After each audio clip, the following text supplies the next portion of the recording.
Hello all. Well, it's good to be here, even if it is virtually and as a pre-recorded message. Timing hasn't yet lined up for me to be present and speaking at the same time, unfortunately, but hopefully that will be possible in the future. But just before I begin, I just wanted to explain my absence a bit more than just simply saying I am at the youth Zoom, which I am. But I just thought I should explain a little bit more because obviously there can be some confusion over, well, why is he spending more time there than here? And I just thought it was important for me to give some reasoning and some understanding. So I work with a team of volunteers for the Youth Zoom, and given that all of them either have families or very young families, I've taken it upon myself as someone who God has blessed with singleness for this time, to fill in gaps and to ease the pressure on the other volunteers. And I need to mention it is not because I value the young people more than yourselves, but rather just at this moment in time I feel best placed by circumstances to be of best use with the young people. Ideally I'd like to come to both, but the scheduling of both events hasn't allowed that at the moment. Anyway, I just thought it was important to share that before I began properly. Well, I wonder how you're feeling at this point in lockdown. I've heard so many varying thoughts and feelings. Some have shared that they've been really enabled to explore life beyond their work life in this period of lockdown, and some have shared, in fact just last week I was talking to somebody who shared that they felt it was difficult without work in their life, and that some days it just felt like they were waking up and then simply waiting for the end of the day. Whether you have enjoyed or hated this time, there is no doubt, I think, in anyone's mind that it is proven one of the most challenging in so many ways. Whether masks, fear of going out, of catching COVID, whether just simply trying to have a holiday, the simple things have just become a little bit more difficult. And I find myself at many times asking myself, well, what can we do? We're stuck in this time in 2020. We can't travel out of it. We're not in like God. We can't go outside of this time. We are stuck in this one moment in time, and we can't travel out of it. What can we do? And it's during these times that I find myself reflecting on the Psalms. And the Psalms are such a wonderful, diverse component of the Bible, and many turn to them for comfort, for encouragement when they're feeling down and depressed.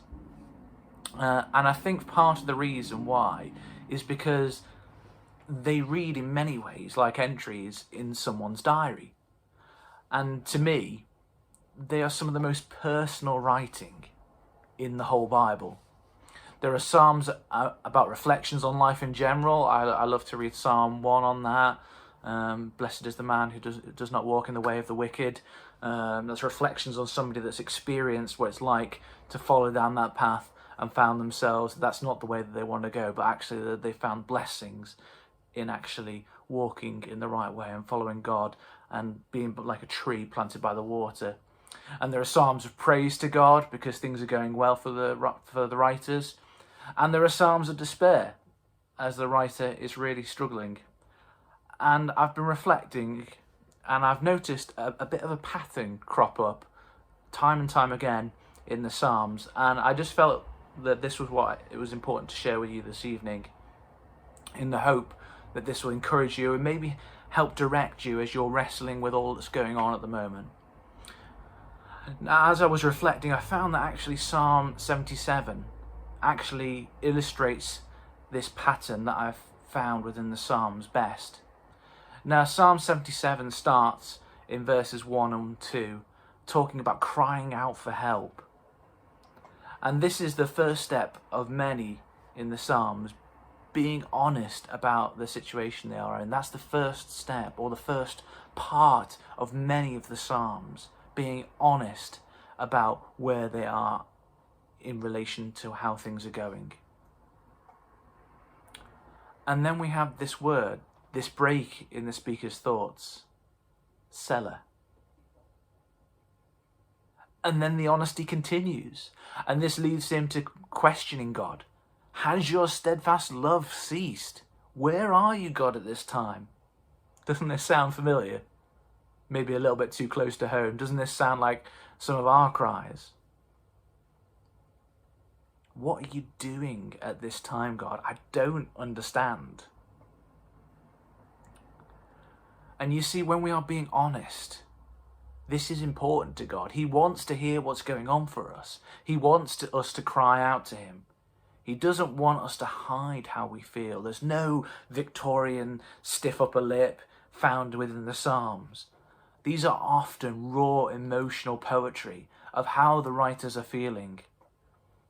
When was the last time we were honest with God, not holding back and telling him exactly how we really feel? The Psalms teach us that honesty with God is the first step to finding peace. Then this word comes again, Selah. And we move on to step 2. The writer begins in verse 11 to recount for himself all that God has done in the past. How God has performed miracles, how he has saved his people, reminding the writer himself in this time that God has been faithful and caring. Why shouldn't he do it again? And this is the next step for us. We need to reflect in the midst of whatever is going on, the joy or the sorrow, just what God has done for us before. And that's why testimonies are so important. We share to remind others of God's faithfulness. And as we speak, we remind ourselves of God's faithfulness to us. First, we must be honest with God. Share how we are feeling. And then we must remember what God has done. This is what we learn from reflecting on this psalm and so many of the others. Maybe it's that time you came to church when you didn't want to, and he really blessed you through the service. Or maybe the time when you were hungry and a friend just out of the blue gave you something to eat. The moments he leads you to new areas and you made lifelong friends. We need to take time to remember what he has done. And then again, Selah. And this word Selah, I feel, is step 3. We've had being honest, and then we've had remembering what God has done. And this word Selah pops up so many times throughout the Psalms. And in many translations of the Bible, you will find it mainly in the Psalms, but although there is some references to it in Habakkuk. And this word and its meaning is still a bit of a mystery to many people, and no one quite understands exactly what it means. It is suggested by many that it is a form of musical direction. With 31 of the 39 Psalms it is contained within being titled To the Choir Master. Generally, the meaning is taken as meaning pause or wait, interlude or intermission. In the earliest Greek translation, the Septuagint, it is translated as intermission. Well, why am I bringing this up? Well, this regular theme throughout the Psalms makes me think that there is an importance to waiting. Step 3, if you will. Step 1, being honest. Step 2, remembering. And step 3, waiting. Because we are called to be honest with God. We are called then to remember what he has done.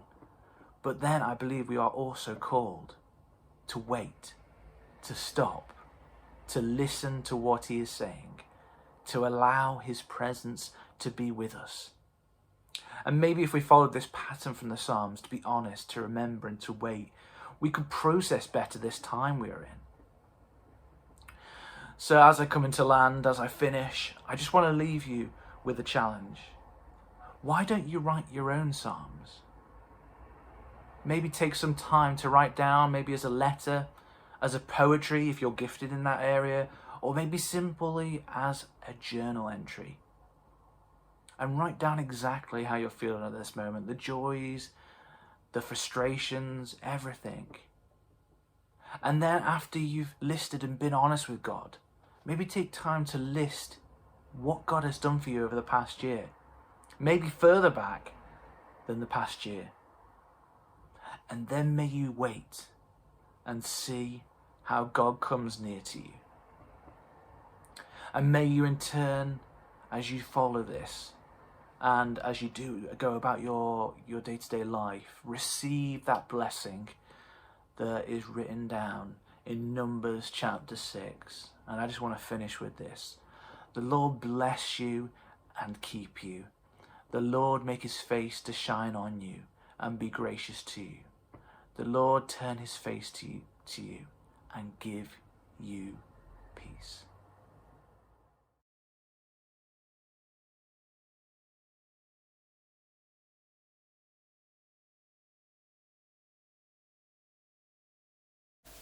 When Jon asked me to share a testimony and told me the passage that he was going to be talking on, I knew what part of my story I needed to tell. So my childhood and adolescence were full of examples of God's love and mercy. I grew up seeing my parents' relationships with God and was able to start my own relationship with God when I was only 6. When I was a kid and was having a hard time sleeping, my relationship with God gave me peace and comfort and hope. And again, when I was a teenager and was struggling with homework and everything that goes along with that, again, my relationship with God brought me peace, hope, and comfort. And then my world fell apart. When I was 18, my parents sat down, me and my siblings, and told us that my mum had been having an affair. Now, she did honestly confess to my dad, and they had been getting counseling for a little while by the time they told us. But I just couldn't understand what was happening and how it could have happened. My mum was the one who had prayed with me when I first asked Jesus to come into my heart. And both my parents had been serving in the church my whole life. And so I really didn't understand what God was doing with this situation. There were months where I just couldn't understand.